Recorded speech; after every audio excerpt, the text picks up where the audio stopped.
lain, Saudara, patung Presiden pertama Indonesia Soekarno di alun-alun Kabupaten Indramayu, Jawa Barat jadi sorotan di media sosial karena bagian kepalanya terlihat miring.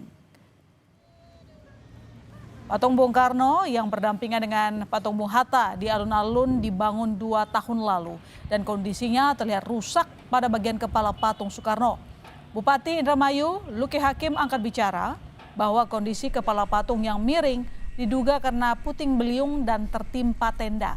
Untuk itu, Pemkab Indramayu mencopot sementara patung tersebut untuk diperbaiki.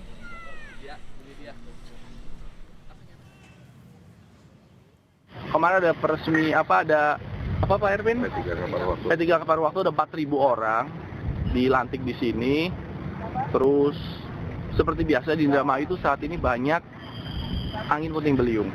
Nah itu kayaknya kena angin, niban, untung nggak ada korban sih. Kembali ke Jakarta, sebuah pohon